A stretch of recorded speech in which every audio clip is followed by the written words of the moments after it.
మనందరికీ తెలిసిన విషయమే ప్రేమ. కాకపోతే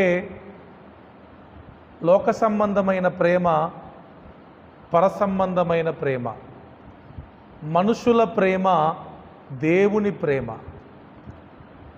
లోక సంబంధమైన ప్రేమ వాళ్ళకి నచ్చిన వారిని, నచ్చిన వాటిని ప్రేమించేటట్లు చేస్తుంది. పరసంబంధమైన ప్రేమ నీకు నచ్చటం కాదు, దేవునికి నచ్చేటట్లుగా, దేవుని చిత్తానుసారంగా. మీకు విషయం ఏంటి తెలుసా? ఈ రోజున ప్రేమ మిస్యూజ్ అవుతుంది తెలుసా? People are misusing love. ఎవరిని ప్రేమించాలో వారిని ప్రేమించట్లా, దేనిని ప్రేమించాలో దానిని ప్రేమించట్లా. మనం భర్తలం, తండ్రులం గనుక మనకు మాట ఏంటంటే, జనరల్గా ఒక భర్తగా నేను ప్రేమించాల్సింది దేవుని తర్వాత నా భార్యనే. అవునా కాదా? First God, next my wife. చాలామంది ఇది చెయ్యట్లేదు. ఇంకా కొంతమంది అయితే యవనస్తులు కూడా ఉన్నారుగా ఇక్కడ, పెళ్లి కాని వారు. పెళ్ళికి ముందే ప్రేమించేస్తున్నారు. పెళ్ళికి ముందు ప్రేమ 100% అది సరి అయినది కానే కాదు. నేను హైదరాబాదులో యవనస్తులకు ఒక మాట చెప్పాను. ప్రేమ అంటే ఏంటి ఒక్క మాటలో చెప్పండి పాస్టర్ గారు అంటే చెప్పాను. ప్రేమ అంటే ఏంటంటే, వన్ వర్డ్ ఆన్సర్ ఏంటంటే, దేవుని చిత్తము నుండి మిమ్మల్ని బయటికి తీసుకెళ్ళేది. ఎంతమందికి అర్థమైంది? దేవుని చిత్తానుసారంగా వివాహం చేసుకోకుండా దేవుని చిత్తములో నుంచి మిమ్మల్ని బయటికి నడిపించే సైతాను యొక్క బలమైన ఆయుధం ప్రేమ. నీ జీవితంలో దేవుని చిత్తానుసారమైన వివాహం జరగాలి అంటే పెళ్ళికి ముందు నువ్వు ప్రేమించకూడదు. అది నిన్ను దేవుని చిత్తములో నుంచి బయటికి తీసుకెళ్తుంది. అదేవిధంగా ఇంకొక మాట ఏంటంటే, పెళ్ళైన తర్వాత ఖచ్చితంగా ప్రతి పురుషుడు ప్రేమించాల్సింది భార్యను మాత్రమే. మన బ్యూటీ, మన అందగత్తే ప్రపంచంలో మన భార్య కంటే ఇంకెవరు మనకు అనిపించకూడదు. ఈ రోజున కుటుంబాల్లో సమస్యలు మొదలవడానికి గల కారణం ఏంటంటే, భార్యను ప్రేమించకుండా బయట వాళ్ళని ప్రేమించడమే. పెళ్ళైన తర్వాత కూడా అక్రమ సంబంధాలు ఎందుకు మొదలు పెడుతున్నారు? అసలు పౌలు కొరింథీయులకు రాసిన పత్రికలో ఏమంటాడంటే, మీలో జారత్వములు జరుగుచున్నవి గనక ప్రతి భర్తకి సొంత భార్య ఉండాలి, ప్రతి భార్యకి సొంత భర్త ఉండాలి. అప్పుడు అక్రమ సంబంధాలు అనేవి పెళ్ళితో ఆగిపోవాలి. పెళ్ళి కానోళ్ళు అక్రమ సంబంధాలే, పెళ్ళైనోళ్ళు అక్రమ సంబంధాలే. దానివల్ల ఈ రోజున కుటుంబంలో ఎన్ని సమస్యలో చెప్పేవే కావు. కాబట్టి please first love your wife. మీకు కొరింథీయులకు రాసిన పత్రికలో పౌలు చెప్పిన మాటలు చూపెడతా చూడండి. 1 కొరింథీయులకు రాసిన పత్రిక, ప్రేమ గురించి తమ్ముడు చెప్పాడు కాబట్టి నేను దాన్ని కొంచెం అట్లా టచ్ చేసి వదిలిపెడదామని అనుకుంటున్నాను. 1 కొరింథీయులకు రాసిన పత్రిక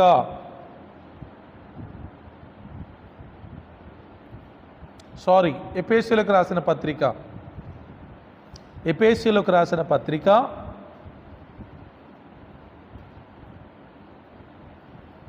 5వ అధ్యాయం 28వ వచనం చదవండి.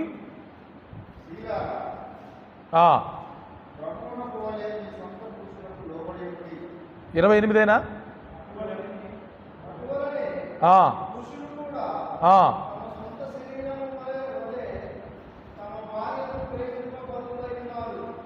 ఆ మాట అండర్లైన్ చేసుకోవాలి. అటువలనే పురుషులు కూడా తమ సొంత శరీరముల వలె వారి భార్యలను ప్రేమింపబద్ధులై ఉన్నారు. అంటే ఇప్పుడు నేను నా భార్య వేరు కాదు, లేకపోతే నువ్వు నీ భార్య వేరు కాదు, నువ్వు నీ భార్య ఒకటి, ఏక శరీరం. కింద ఎక్స్ప్లెనేషన్ ఇస్తాడు, చదవండి.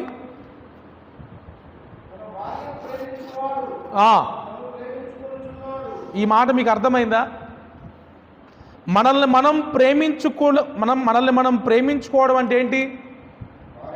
మన భార్యని ప్రేమిస్తే మనల్ని మనం ప్రేమించుకున్నట్లేనంట. అంటే దానికి ఆపోజిట్ వర్డ్ ఏముంటుంది తెలుసా? ఇప్పుడు మన భార్యని మనం ద్వేషిస్తున్నామంటే ఆటోమేటిక్గా మనల్ని మనం కూడా ద్వేషించుకుంటున్నామని అర్థం. ఇవి చాలా లోతైన విషయాలు, ఇవి అంత తొందరగా అర్థమయ్యేవి కావు. డివైన్ లాంగ్వేజ్ ఇదంతా, హెవెన్లీ లాంగ్వేజ్ ఇది, పరసంబంధమైన భాష. నేను నా భార్యను ప్రేమిస్తే నన్ను ప్రేమించుకున్నట్టంట, నా భార్యను ద్వేషిస్తే నన్ను ద్వేషించుకున్నట్లు. నా భార్య ఎవరో కాదు, she is my own flesh, నా సొంత శరీరం. ఆమె నా సొంత శరీరం. ఎప్పుడైనా మీరు గుర్తుపెట్టుకోండి, ఆలోచన చేయండి, మీ శరీరాన్ని ఎప్పుడైనా మీరు ద్వేషించారా? మీ సొంత శరీరాన్ని చూసి మీరు ఎప్పుడైనా చీ అనుకున్నారా? మనం నల్లగున్నా, పొట్టిగున్నా, అందంగా లేకపోయినా మన శరీరం మనకి చాలా నచ్చుద్ది. అందుకే మన మొహాన్ని మనం ఎక్కువసార్లు అద్దంలో చూసుకుంటాం, మురిసిపోతూ ఉంటాం, రకరకాలుగా ఫోటోలు దిగుతాం. కింద ఉంటో చూడండి, అది ఎక్స్ప్లెనేషన్ కదా. చూసారా? తన శరీరమును ద్వేషించిన వాడెవడునూ లేడు గాని ప్రతి వాడును దాన్ని పోషించి సంరక్షించుకొనును. అవును, ఆకలైతే వెంటనే అన్నం పెడతాం, దాహమైతే నీళ్ళు ఇస్తాం. మనం మన శరీరాన్ని ఎలా చూసుకుంటున్నామో, మన శరీరములో భాగము మన భార్య గనక వారి బాగోగులు కూడా చూడాలి. చాలామంది భార్యను పట్టించుకోరు. భార్య ఏం తింటుంది, ఏం తాగుతుంది, ఏం కట్టుకుంటుంది, ఆమె ఫీలింగ్స్ ఏంటి అనేవి చాలామంది భర్తలకి పట్టదు. అటువంటి భర్తలు పాపులే దేవుని దృష్టిలో. భార్యను పట్టించుకొని భర్త పాపే కాదా? మనోళ్ళు ప్రపంచాన్ని మొత్తం పట్టించుకుంటారు ఇక్కడ తప్ప. That is the major mistake నవ్వే డేస్. ఈ రోజుల్లో జరిగే ప్రాబ్లమ్స్ అవి. నో, మన భార్య తర్వాతనే ఇంకెవరైనా. అందుకే బైబుల్లో ఏముంటుంది చివరిలో చూడండి,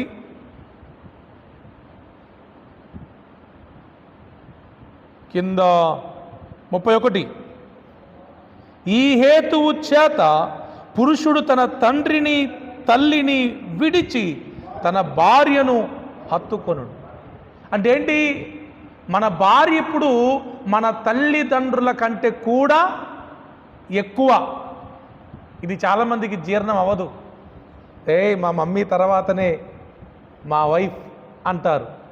కానీ బైబుల్ లాంగ్వేజ్ ఏంటి తెలుసా? పురుషుడు తన తండ్రిని తల్లిని విడిచి తన భార్యను హత్తుకొను. అంటే విడిచిపెట్టడం అంటే పూర్తిగా వదిలేయడం అని కాదు, వాళ్ళ బాగోగులు చూసుకోవద్దని కాదు. ప్లేస్ మారాలి. పెళ్ళి కాకముందు ఫస్ట్ నీకు దేవుడు, రెండో ప్లేస్ మీ తండ్రి. కానీ పెళ్ళైన తర్వాత నీ హృదయంలో స్థానం మారాలి. అది బైబిల్ బోధించేది. కష్టమే ఇది.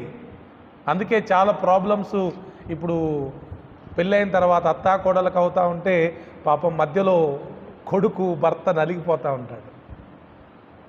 ఈ ప్రాబ్లమ్స్ మనం చూస్తూనే ఉన్నాం.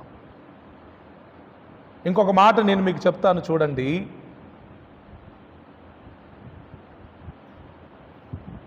ముప్పై 33వ వచనం, మెట్టుకు మీలో ప్రతి పురుషుడును తనను వలె తన భార్యను ప్రేమింపవలెను. చూసారా, నిన్ను వలె నీ పొరుగువాన్ని ప్రేమించు అన్నట్లుగా తనను వలె తన భార్యను ప్రేమించాలంట. అంటే ఇప్పుడు నన్ను నేను ఎలా ప్రేమించుకుంటున్నానో యాజ్ ఇట్ ఈజ్గా నా భార్యను కూడా అంతే ప్రేమించాలి. నన్ను ఎక్కువ ప్రేమించుకొని నా భార్యను తక్కువ ప్రేమించింది అనుకో, అది దేవుని దృష్టిలో తప్పైపోయింది. క్లియరా కాదా? అందరు చదవండి ఆ మాట. మెట్టుకు మీలో ప్రతి పురుషుడును తనను వలె తన భార్యను ప్రేమింపవలెను. కొంతమందికి భార్య అంటే చీపురు గట్టంతా కూడా విలువ ఉండదు. దాన్ని ఏదో అంటారు కదా, పురుషాహంకారం. చాలా తప్పు. భార్యని చిన్న చూపు చూస్తున్న ప్రతి భర్త రేపొద్దున కుటుంబంలో సమస్యలు ఎదుర్కొంటాడు, ప్రభువు దగ్గర కూడా లెక్క చెప్పాలి. అందుకే ఆమెను ఇక్కడి నుంచి తీశాడు. మనం మనుధర్మాన్ని ఆచరించట్లేదు. మన భార్య ఎక్కడి నుంచి వచ్చింది? ఇక్కడి నుంచి వచ్చింది. She is equal with us. ఆమె మనతో సమానం. అందుకే ఆమెను చీపుగా చూడకూడదు. కొంతమంది ఏమో చూస్తే చీపుగా చూస్తారు, కొంతమంది ఏమో నెత్తి మీద పెట్టుకుంటారు. ఈ రెండూ తప్పే. బ్యాలెన్సింగ్ తెలియాలి మనకి. భర్తలారా, ఈజీ కాదు సంసారం అంటే. భార్యని బ్యాలెన్స్ చేయడం తెలియాలి. తక్కువ చూడొద్దు, ఎక్కువ చూడొద్దు. ఆమెకి ఏ స్థానం ఇవ్వాలో ఆ స్థానం ఇవ్వాలి. తక్కువ చూసినా ప్రాబ్లమే, ఎక్కువ చూసినా ప్రాబ్లమే. ఇక్కడెక్కడ ఉంటుంది ఆ మాట చూడండి. 1 కొరింథీ 11:3 చూడండి. 11:3 1 కొరింథీ.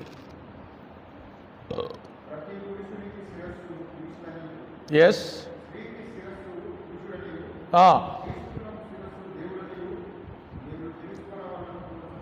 స్త్రీకి శిరస్సు ఎవరు? అది ఆ మాట. అంటే మన భార్యకి మనం హెడ్. బాగా నా వైపు చూడండి.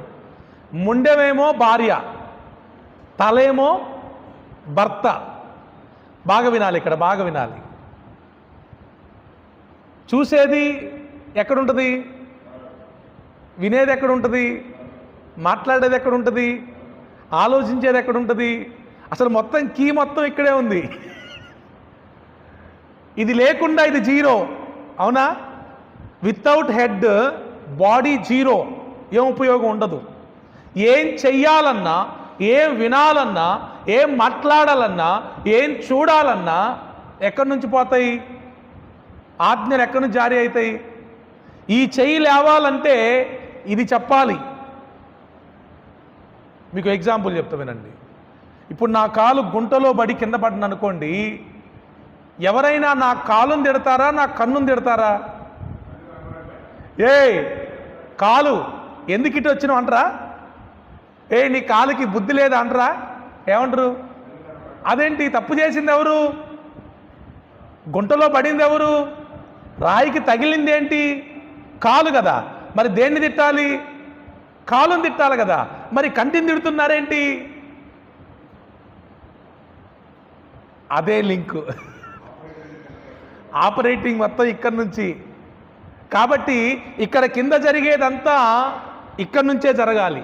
అందుకే చెయ్యికి దెబ్బ తగిలిన చూసుకోలేదా అంటారు. అదేంటి, చెయ్యి తప్పు చేసినా కన్నునే అంటున్నారు, కాలు తప్పు చేసినా కన్నునే అంటున్నారు. ఇదేం అన్యాయం అంటే? అది అన్యాయం కాదు, అదే న్యాయం. దాని నుంచి మనం నేర్చుకోవాల్సిన పాఠం ఏం తెలుసా? మన కుటుంబంలో మనం శిరస్సు, హెడ్. నీ భార్య తప్పు చేసినా దేవుడు నిన్నే అడుగుతాడు. మీకు ఎగ్జాంపుల్ చెప్తా వినండి. పండు తిన్నదెవరు ఫస్ట్? పండు కోసిందెవరు? పండు ఇచ్చిందెవరు? అంతే కదా. దేవుడు వచ్చి ఎవరిని పిలిచాడు? ఎవరిని అడిగాడు? పండెందుకు తిన్నామని ఎవరిని అడిగాడు? అదేంటి దేవునికి తెలీదా? మీకే తెలిసింది కదా. ఎవరు కోశారో, ఎవరు తిన్నారో, ఎవరు ఇచ్చారో దేవునికి తెలుసా తెలీదా? మరి ఎవరిని అడగాలి లెక్క ప్రకారం? ఏ అవ్వమ్మ ఎందుకు అట్లా చేశావని అవ్వమ్మని అడగాలి. కానీ దేవుడు ఎవరిని అడిగాడు? ఆదాముని అడిగాడు. అంతే. నేను చేయలేదు ప్రభు అంటే కుదరదు. నిన్ను నేను కుటుంబానికి హెడ్గా పెట్టాను, శిరస్సుగా పెట్టాను. ఆ బాధ్యత నీది. It is your responsibility. నీ భార్య తప్పు చేయకుండా చూసుకోవడం, నీ పిల్లలు తప్పు చేయకుండా చూసుకోవడం, నీ భార్య పిల్లలు దేవుని యందు భయభక్తులు కలిగి జీవించేటట్లుగా చూసుకోవడం ఒక భర్తగా అది నీ బాధ్యత. నాకు తెలియదండి నా భార్య గురించి అంటే దేవుడు చెంప మీద కొడితే చెంప చెల్లుమంటది మళ్ళీ. నా పిల్లల గురించి నాకు తెలియదంటే కుదరదు. తమ్ముడు చెప్పాడు కదా, మన పిల్లలు ఎక్కడెక్కడ ఉంటున్నారు, ఏమేం చూస్తున్నారు, వాళ్ళ మైండ్ సెట్ ఎలా ఉంది, వాళ్ళని పాపం ఏలుబడి చేస్తుందా, ప్రభు ఏలుబడి చేస్తున్నాడా, మనం ఎప్పటికప్పుడు చెక్ చేసుకోవాలి. ఈవెన్ మన భార్యల విషయం కూడా మనం జాగ్రత్త పడాలి. అట్లని అనుమానపడకూడదు. మళ్ళీ అనుమానం వేరు, జాగ్రత్త వేరు. కొంతమంది మూర్ఖులు, శాడిస్టులు అనుమానంతో చంపేస్తారు ఫ్యామిలీని. అందుకే బైబిల్లో చాలా స్పష్టంగా పేతురు కూడా చెప్పాడు. పేతురేనా? తిమోతికి రాసిన పత్రికనా, పేతురు రాసిన పత్రికనా? పురుషులు సంశయము లేని వారై చేతులెత్తి ప్రార్థన చేయాలంటాడు. సంశయం అంటే ఏంటి? అనుమానం. చాలా డేంజర్ అది. భర్తకి అనుమానం వచ్చింది అంటే ఇంకంతే సంగతి. అనుమాన పడకూడదు, అస్సలు అనుమాన పడకూడదు, జాగ్రత్త పడాలి. కొంతమంది ఏం లేకపోయినా ఏదో చిన్న అనుమానం రాగానే అది నిజమనుకొని చిన్న విషయాన్ని ఎంత పెద్దగా చేసుకొని కుటుంబాన్ని మొత్తం నాశనం చేసుకుంటారు. చాలా పొరపాటు, చాలా పొరపాటు. అందుకే కుటుంబ భారం ప్రతి భర్త మీద ఉంటుంది. భర్త అంటే ఎవరు? బైబిల్లో ఏముంది? భరించువాడు. ఈ పోస్ట్ మామూలు పోస్ట్ కాదు. ఇది కుమారుని పోస్టులో ఉన్నప్పుడు మనం ఆడింది ఆట, పాడింది పాట మన ఇష్టం. కానీ వన్స్ మనం భర్త అయిన తర్వాత నీ ఆటలు సాగవిగా. పిల్లవాని చేష్టలు మానివేయాలి. పౌలు అంటాడుగా, నేను పిల్లవానిగా ఉన్నప్పుడు పిల్లవాని వలె మాట్లాడి తిని, ఇప్పుడు పెద్దవాడనై పిల్లవాని చేష్టలను మానివేసి తిని. హల్లెలూయా, ప్రైజ్ ది లార్డ్, హల్లెలూయా. అర్థమవుతుందా? కేర్ తీసుకోవలసింది ఫ్యామిలీని, మన కుటుంబాన్ని గురించిన బాధ్యత. ఇప్పుడు కుటుంబంలో పురుషునికి దేవుడు అధికారాన్ని ఇచ్చాడు, బాధ్యతను ఇచ్చాడు. రెండు ఇచ్చాడు. బాగా గుర్తుపెట్టుకోండి. ఎన్ని? ఫస్ట్ అధికారం, నెక్స్ట్ బాధ్యత. అధికారం అంటే ఏంటంటే ఇక నువ్వే బాస్, నువ్వు చెప్పింది నీ కుటుంబంలో జరగాలి. అది నీ అధికారం. అదే రైట్ వే. స్త్రీలు ఏలుబడి చేయకూడదు కుటుంబాన్ని, అది అక్రమం. బైబిల్ ప్రకారం అది క్రమం కాదు. ఒకవేళ వాళ్ళు చదువుకొని ఉండొచ్చు, నీకంటే వాళ్ళు హై పొజిషన్లో ఉండొచ్చు, నీకంటే ఎక్కువ జ్ఞానం ఉండొచ్చు, కానీ స్త్రీ పెత్తనం ఎప్పటికీ కూడా బైబిల్ ఒప్పుకోదు. ఫ్యామిలీలో పురుషుడు మాత్రమే ఏలుబడి చేయాలి. వాళ్ళని ఎక్కడ ఉంచాలో అక్కడే ఉంచాలి. అట్లని మళ్ళీ అణగదొక్కటం కాదు, మళ్ళీ కాలు కింద పెట్టి, అది మరీ దరిద్రం. ఎక్కడ ఉంచాలో అక్కడ ఉంచడం అంటే అణగదొక్కటం కాదు. మన స్థానంలోకి వాళ్ళు రాకూడదు. అది మన స్థానంలో మనమే ఉండాలి, వాళ్ళ స్థానంలో వాళ్ళనే ఉంచాలి. కొంతమందికి అధిక ప్రేమ ఎక్కువై చెప్పాక ఇక్కడ పెట్టుకుంటారు, ఇక వాళ్ళు రూల్ చేస్తూ ఉంటారు. ఇక ఇప్పుడు అమ్మగారు స్టాండ్ అంటే స్టాండు, సిట్ అంటే సిట్టు. అస్సలు బాగోదు. అధికారం మనం ఏం చెప్తే జరగాలి. అలా అధికారం చలాయిస్తున్నప్పుడు బాధ్యతను కూడా మర్చిపోకూడదు. మళ్ళీ ఈ రెండు ఈక్వల్గా చేయాలి. బ్యాలెన్స్ చేయడం చాలా కష్టం. కొంతమంది ఎలా ఉంటారంటే కుటుంబంలో, నేను చెప్పింది చేయాలా అని, ఈయనకి ఆమ్లెట్లు కావాలా, చికెన్లు కావాలా, మటన్లు కావాలా, అన్నీ వీళ్ళు తిన్నాకనే ఈయన తిన్నాకనే వాళ్ళు తినాలా. మరి కష్టపడి డబ్బులు తెచ్చి ఇస్తారా అంటే ఇయ్యరిగా. మరి కుటుంబాన్ని జాగ్రత్తగా చూసుకుంటారా బాధ్యత కంటే? అది లేదు. పొరపాటేనా కదా? నువ్వు అధికారి అయినప్పుడు అధికారికంగా బాధ్యతలు కూడా తీసుకోవాలి. ఇంకొంతమంది ఎట్లుంటారు తెలుసా, బాగా కష్టపడి బాధ్యత అంతా మీదేసుకుంటారు. తీరా చూస్తే ఆ ఇంట్లో వాళ్ళకి విలువే ఉండదు. కష్టపడే వ్యక్తికి విలువ ఉండదు, చీపుగా చూస్తారు. అది కూడా పొరపాటే. బాధ్యత ఉండాలి, అట్ ద సేమ్ టైం అధికారం కూడా ఉండాలి. ఇలా మెయింటైన్ చేయగలగాలి. ఇది మామూలు సబ్జెక్ట్ కాదు. ఇవన్నీ మీకు బయట ఎక్కడ ఆన్లైన్ క్లాసులు దొరకవు, ఆఫ్లైన్ క్లాసులు దొరకవు. ఈ దేవుడు ప్రేమించి మనకి ఈ పురుషుల కూడికనిచ్చారు. ఈ పురుషుల కూడిక పేరేంటంటే కుటుంబాలను కట్టే కూడిక. ఇది ఫ్యామిలీస్ని కట్టే కూడిక. మేస్త్రులు అయితే ఇల్లులు కడతారు పెద్ద పెద్దవి. ఎంత పెద్ద బిల్డింగ్ అయినా కట్టొచ్చు, కానీ చిన్న కుటుంబాన్ని కట్టుకోవడం వల్ల అవ్వదు. అందుకే బైబిల్లో ఉంటుందిగా, యెహోవా కట్టించని ఎడల, యెహోవా ఇల్లు కట్టించని ఎడల దాని కట్టువారి ప్రయాసం వ్యర్థం. పంచాయతీలు చేస్తారు, వాళ్ళు కడతారా? పోలీస్ స్టేషన్కి వెళ్తే వాళ్ళు కడతారా? కోర్టుకి వెళ్తే వాళ్ళు కడతారా? ఇవి పోలీస్ స్టేషన్లో, పంచాయతీలో, కోర్టులలో కట్టే కావివి.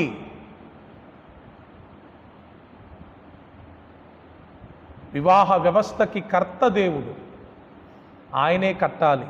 ఆయన కట్టాలంటే బైబిల్లో ఉన్న వాక్యం ప్రకారం భర్త జీవితం ఉండాలి, బైబిల్లో ఉన్న వాక్యం ప్రకారం భార్య జీవితం ఉండాలి, బైబిల్లో ఉన్న వాక్యం ప్రకారం పిల్లల జీవితాలు ఉండాలి. అప్పుడు అందంగా కట్టబడతాయి, ఆశీర్వాదకరంగా కట్టబడతాయి కదా బైబిల్ ప్రకారం. అందుకే మా గురువుగారు ఒక మాట అన్నారు ఆ కాలంలో, నువ్వు బైబిల్ భర్తవేనా నెహెమ్యా? ఏంటంట? నువ్వు బైబిల్ భర్తవేనా? బైబిల్ భర్త అంటే బైబిల్లో భర్త ఎలా ఉండాలని బైబిల్ చెప్పిందో అలా ఉండే భర్త. నా భార్యని అడిగాడు, అమ్మా నువ్వు బైబిల్ భార్యవేనా అంటే, బైబిల్లో భార్య ఎలా ఉండాలని బైబిల్ చెప్పిందో అలా ఉండాలి భార్య. నాకు నచ్చినట్టు ఉంటా అంటే కుదరదు. పిల్లలు ఎలా ఉండాలని బైబిల్ చెప్పిందో అలా ఉండాలి పిల్లలు. ఇదంతా కట్టుకునేది మన ఇంటికి మనమే మేస్తుర్లం. ఇంటికి కాదు, కుటుంబానికి. మన కుటుంబానికి మనమే మేస్తుర్లం. మన కుటుంబాన్ని అందంగా కట్టుకునే జ్ఞానాన్ని ప్రభు దగ్గర నుంచి పొందుకోవాలి. లోక సంబంధమైన జ్ఞానంతో కట్టుకుంటే పడిపోతాయి, కూలిపోతాయి, కట్టుకోలేం. వాళ్ళని చూసి వీళ్ళని చూసి కట్టుకుందామంటే కుదరదు. కుటుంబం ఇది. ఇల్లు సరిగా లేకపోతే మళ్ళీ పడగొట్టి ఇంకోసారి కట్టుకోవచ్చు, కానీ కుటుంబం సరిగా లేకపోతే పడగొట్టడానికి చెడగొట్టడానికి లేదు. అందుకే కట్టేటప్పుడే చాలా జాగ్రత్తగా కట్టుకోవాలి. కొంతమంది పెళ్ళైన కొత్తలో లూజ్ వదులుతారు, ప్రేమ ఎక్కువ ఉంటుంది. అప్పుడు పెళ్ళైన కొత్తలో ప్రతి పురుషునికి భార్య మీద ఎట్లుంటుంది, ఇక ప్రపంచం మొత్తం వాళ్ళే అన్నట్టు ఉంటుంది. అప్పుడు కొంచెం లూజ్ వదిలేసరికి వాళ్ళు నెత్తికెక్కుతారు. ఆ తర్వాత దించుదామన్నా దిగరిగా అక్కడే ఉంటారు వాళ్ళు. అందుకే చాలా జాగ్రత్తగా మెయింటైన్ చేయాలి ఫ్యామిలీని. దేవుడు ఎవరి స్థానాలను వారికి ఇచ్చారు, అవి కాపాడుకోవాలి. ప్రైజ్ ది లార్డ్, హల్లెలూయా. మీకు మంచి మాట చెప్తాను, నేను చూడండి. పరిశుద్ధ బైబిల్ గ్రంథములో నుంచి అపోస్తుల కార్యం 11వ అధ్యాయం. మనకు భోజనాలు వచ్చేంత వరకు ఒక 10-15 మినిట్స్ తీసారా? అపోస్తుల కార్యం 11వ అధ్యాయం 24వ వచనం.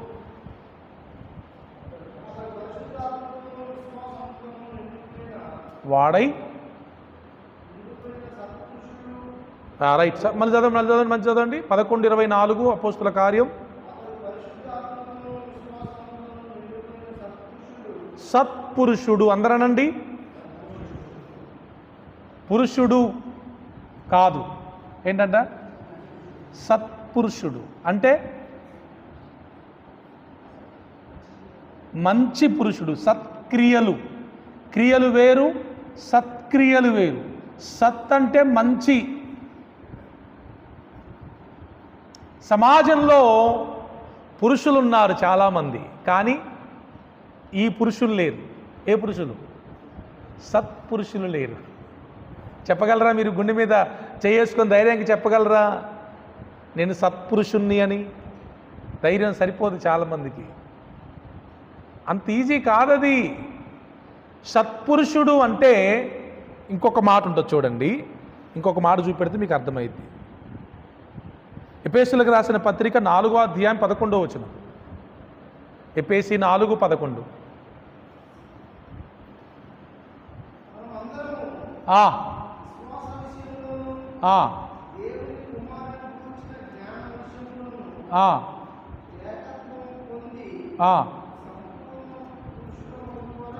అది అండర్లైన్ చేసుకోండి. సంపూర్ణ పురుషులకు వరకు. అందరనండి, ఏ పురుషులంట? ఇక్కడేముంది? సత్పురుషులు. అక్కడేమో సంపూర్ణమైన పురుషులు. అంటే సంపూర్ణానికి ఆపోజిట్ ఏంటి? అసంపూర్ణం, అంతే కదా. ఫుల్కి ఆపోజిట్. ఇప్పుడు సంపూర్ణం అంటే ఫుల్, దానికి ఆపోజిట్ ఏంటి? ఆఫ్, అసంపూర్ణం.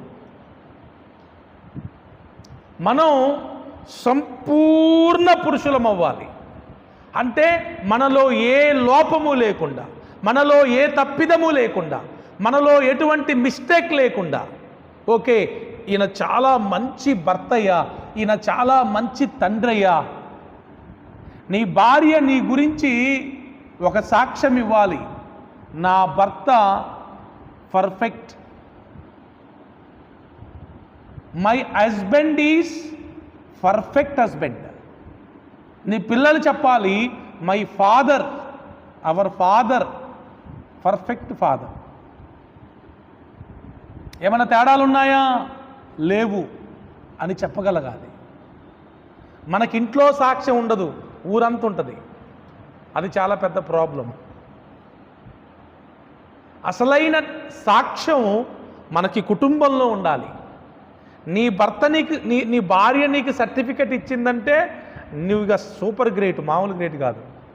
ఎందుకంటే నీ గురించి నీ భార్యకి తెలిసినంత ఇంకోనికి తెలియదు ప్రపంచంలో, దేవునికి తప్ప. నువ్వేంటో పూర్తిగా తెలిసేది దేవునికి, నెక్స్ట్ తెలిసేది నీ భార్యకే. అంతేనా కాదా? నీ సీక్రెట్స్ మొత్తం, నువ్వు ఎప్పుడు కోప్పడతావు, ఎప్పుడు నవ్వుతావు, నువ్వు ఎన్ని అబద్ధాలు ఆడతావు, ఎన్ని బూతులు మాట్లాడతావు, నీ మొహంలో ఎప్పుడు నవ్వు ఉంటుంది, ఎప్పుడు ఏడుపు ఉంటుంది, నువ్వు మోసగానివా కాదా, మంచోనివా కాదా, మొత్తం బయోడేటా ఎక్కడ ఉంటుంది? నీ భార్య దగ్గరే ఉంటుంది. ఎందుకంటే మనల్ని దగ్గరగా చూసేది వాళ్ళే. 4 గోడల మధ్యలో మనమిద్దరమే కదా, నేను నా భార్య, నువ్వు నీ భార్య.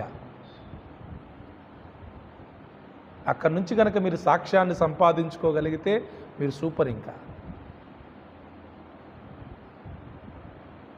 మనం అనేక విషయములలో తప్పిపోవచ్చున్నామంటాడు యాకోబు సేవకుల గురించి మాట్లాడుతూ. వాస్తవం అది.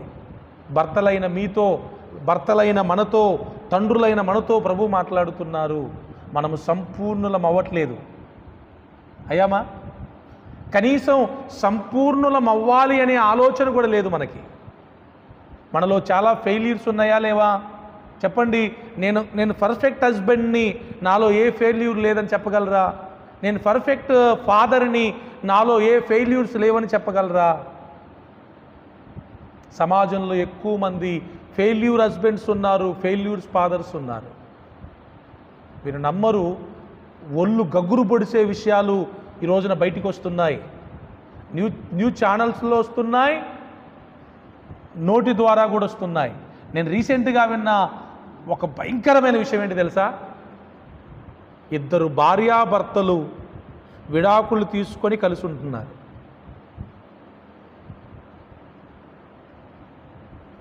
ఇద్దరు భార్యాభర్తలు వాళ్ళకి డివోర్స్ అయినాయి, but still they are living together. ఏమనాలి ఈ ఫ్యామిలీని? ఏమనాలి చెప్పండి? అఫీషియల్గా కోర్టు నుంచి డైవర్స్ వచ్చినాయి, కానీ వారు ఒకే కుటుంబంలో భార్యాభర్తలుగా సెలామన్ అవుతున్నారు. నమ్మలేని నిజాలు అంటారు వీటిని.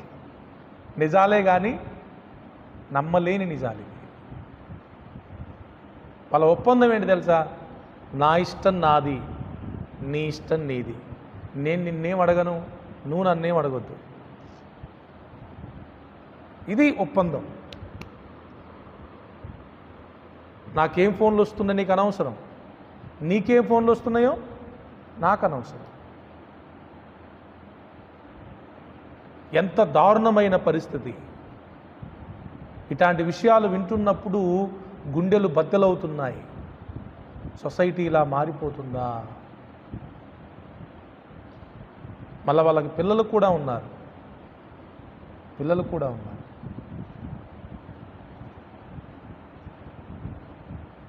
ఎంత దారుణం!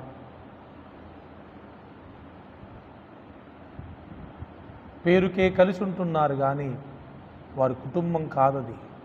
ఒక రకంగా చెప్పాలంటే వ్యభిచారపు కుటుంబం అది, వ్యభిచారపు కొంపది. విడాకులు తీసుకొని కలిసి ఉండడం ఏంటండి? అసలు విడాకులు అనేది క్రైస్తవ జీవితంలో అంగీకారమేనా? మలాకీ పుస్తకంలో చెప్తాడు, నీవు నీ పెండ్లి భార్య విషయమై జాగ్రత్త అని. మీ అందరికీ హృదయపూర్వకంగా బాధతో చెప్తున్న మాటలు ఇవన్నీ. మనం అనుకున్నట్టు అంత ఆల్ రైట్ అనుకోవడానికి లేదు. మనకు తెలియకుండా చాలా జరుగుతున్నాయి. ఓ పాస్టర్ గారు వాళ్ళ అమ్మాయికి పెళ్లి సంబంధాలు చూస్తూ ఉంటే పెద్ద బాంబు పేల్చారు. ఏంటి తెలుసా? పాస్టర్ గారి అమ్మాయి ఒక హిందువుని లవ్ చేసిందంట. పాస్టర్ గారి అమ్మాయి ఎవరిని ప్రేమించింది? పక్కా హిందూస్ వాళ్ళు. పెళ్లి చేసుకుంటే ఆయన అయితేనే చేసుకుంటా, లేకపోతే చేసుకోను, లేకపోతే చచ్చిపోతా. ఇప్పుడు ఆ పాస్టర్ గారు ఏం చేయాలి?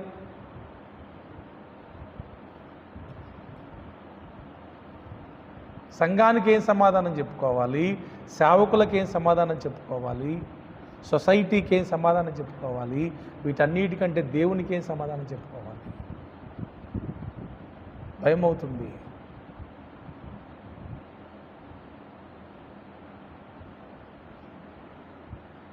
రోజులు అస్సలు బాగాలేవు. మన ప్రార్థన పెంచాలి. మన కుటుంబం కొరకు మనం ప్రార్థన పెంచాలి. కొంతమంది అయితే అసలు ప్రార్థనే చేయట్లా ఫ్యామిలీ కొరకు. వాళ్ళకంటే అన్యులు మేలు. నీ భార్య కొరకు నువ్వు ప్రార్థన చేయకపోతే, నీ పిల్లల కొరకు నువ్వు ప్రార్థన చేయకపోతే ఎవరు ప్రార్థన చేస్తారు? మన ప్రార్థనే వారిని కాపాడేది. భార్య పిల్లల కంటే ముందు లేచి దేవుని సన్నిధిలో చేతులెత్తాలి. మనం చేతులెత్తయ్యా, నా భార్యను కాపాడయ్యా, నా పిల్లల్ని కాపాడయ్యా, రోజులు బాలేవయ్యా, పాపం వైఫై లాగా చుట్టూ ఉంది నాయన, కనెక్ట్ అవ్వకుండా సహాయం చేయి ప్రభువా. It is our responsibility to pray for our family. మన కుటుంబం కొరకు ప్రార్థించవలసిన బాధ్యత, భారం మన మీద ఉంది. కొడితే తిడితే మారతారనుకుంటున్నారా? కొడితే తిడితే మారే రోజులు కావివి. చెప్పాడుగా, అవసరమైతే నిన్నే చేస్తారు. వ్యతిరేకిస్తే నీకు టైం పెడతారు, నీకు మూడుద్ది. కొట్టుకోవడాలు తిట్టుకోవడాలు ఇప్పుడు పనిచేయవు. ఒకప్పుడు దెబ్బలకు భయపడేవారు, ఇప్పుడు లేదు. ఒక్క దెబ్బ పడితే నిన్ను ఇక రేపు లేకుండే చేస్తారు. అట్లుంది పరిస్థితి. ప్రార్థన ఒక్కటే మన కుటుంబాన్ని కాపాడేది. రోజు ప్రార్థన చేయాలి కుటుంబం కోసం. రెండవది, కుటుంబ ప్రార్థన సాధ్యమైనంత వరకు ప్రతి కుటుంబంలో ఉండటం చాలా ఆశీర్వాదకరం. ఫ్యామిలీ ప్రేయర్ అంటారు కదా, భార్యాభర్త పిల్లలు కూర్చొని ఒక 2 పాటలు పాడుకొని ప్రార్థన చేసుకొని ఒక అధ్యాయం చదువుకొని రోజుకొకరు ఈ అధ్యాయంలో నుంచి 4 మాటలు ఎవరైనా పంచుకోవడం ఎంత ఆశీర్వాదకరం అది. ఈ రోజున అవన్నీ కనుమరుగు అయిపోయినాయి. ఒకప్పుడు ఉన్నాయని చెప్పుకుంటున్నాం, ఇప్పుడు మనం ఒకప్పుడు ఉండేవని చెప్పుకుంటున్నాం. కానీ ఇప్పుడు చాలా కుటుంబాల్లో ఫ్యామిలీ ప్రేయర్స్ లేవు. ఇంకో మాట చెప్పనా, ఒకప్పుడు కలిసి 10 మంది 15 మంది 20 మంది ఉన్నా కలిసి భోజనం చేసేవాళ్ళు.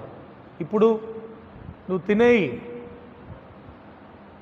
నాకు లేట్ అయిద్ది, నువ్వు కుదరినప్పుడు అంటే ఓకే, కానీ మ్యాక్సిమం మనం ప్లాన్ చేయాలి. అందరం భార్య భర్త పిల్లలు కూర్చొని చక్కగా టీవీలు చూసుకుంటా కాదు, మళ్ళీ సెల్ ఫోన్లు చూసుకుంటా కాదు, మళ్ళీ అందరం చక్కగా రౌండ్గా కూర్చొని భోజనం కలిసి తింటూ మాట్లాడుకుంటే ఎంత బాగుంటుంది. అది ఆ ఆప్యాయత ఆ ప్రేమ ఎంత అద్భుతంగా ఉంటుందండి. ఈ రోజున మాట్లాడితే టైం లేదు నాకు, దానంత దరిద్రపు మాట ఇంకొకటి లేదు.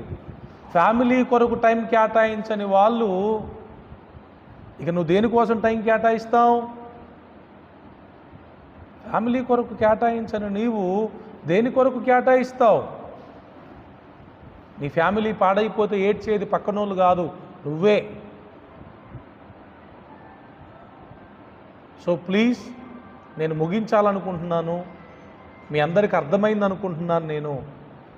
మన కాలు తప్పు చేస్తే కన్నునే అంటారు, చెయ్యి తప్పు చేస్తే కన్నునే అంటారు. అవ్వ తప్పు చేస్తే దేవుడు ఆదామునే అడిగాడు.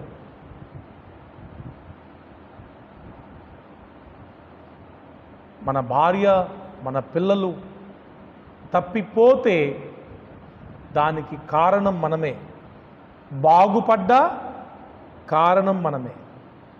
ఏమా ఎవరు నువ్వు, నీ భర్త పేరేంటి అంటారు. ఏ అమ్మాయి మీ డాడీ పేరేంటి అంటారు. ఏ అబ్బాయి మీ తండ్రి గారి పేరేంటి అంటారు. అవునా కదా? మంచికైనా చెడుకైనా wife of, son of, daughter of, దేవుడు మనకిచ్చిన ఆధిక్యత అది. తల్లి పేరు ఎవరు అడగరు, భార్య పేరు ఎవరు అడగరు, భర్త పేరు అడుగుతారు, తండ్రి పేరు అడుగుతారు. దేవుడు ఆ ఆధిక్యతనిచ్చాడు, దాన్ని మనం కాపాడుకోవాలి. కాపాడుకుంటారని నేను నమ్ముతున్నాను. ఈ రాత్రి దేవుని కోరిక ఒకటే, మనము సత్పురుషులం అవ్వాలి. రెండవది సంపూర్ణ పురుషులం అవ్వాలి. అంటే ఏ లోపము లేని వారముగా ఉండిపోవాలి, పర్ఫెక్ట్గా ఉండాలి దేవునిలో. మనోళ్ళు సగం సగం భక్తి, ఆదివారం సంపూర్ణం, 6 రోజులు అసంపూర్ణం. అవదట్లా నటించడాలు, మోసాలు చేయడాలు ఇప్పటికైనా మారాలి. భార్యని మోసం చేస్తారండి ఎవరన్నా? ఎంత దరిద్రం అది. ఇప్పుడు నేను చెప్పాగా, నీ భార్య నీ సొంత శరీరం కదా, నీ భార్య నువ్వు మోసం చేస్తే ఎవరిని మోసం చేసుకున్నట్టు?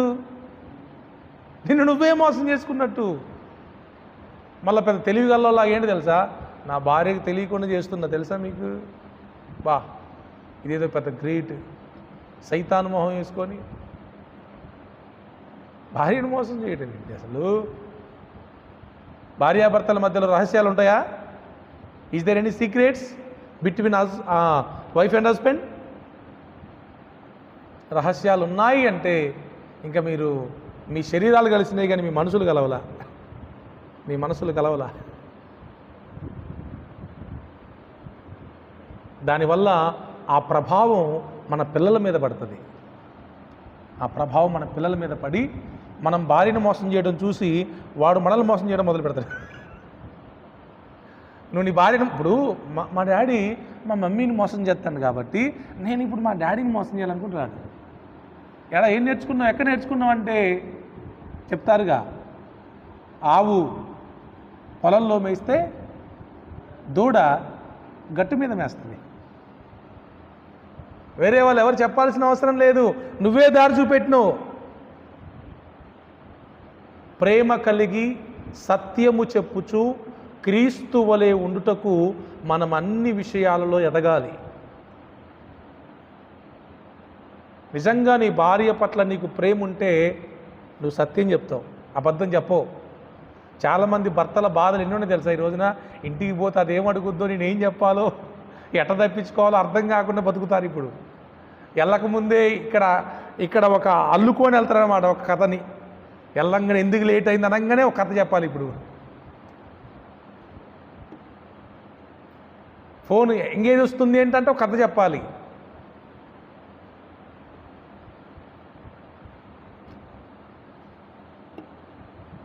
సారీ, దేవుని బిడ్డలంగా మన ఫ్యామిలీస్ ఇలా ఉండకూడదు. దేవుని బిడ్డలంగా దేవుడు కోరుకున్న కుటుంబాలుగా మనం ఉండాలి. Praise the lord. సో అటువంటి గొప్ప కృప ప్రభు మనందరికీ మన కుటుంబాలకి అనుగ్రహించునుగాక. కళ్ళు మూసుకుందాం, ప్రార్థన చేద్దాం.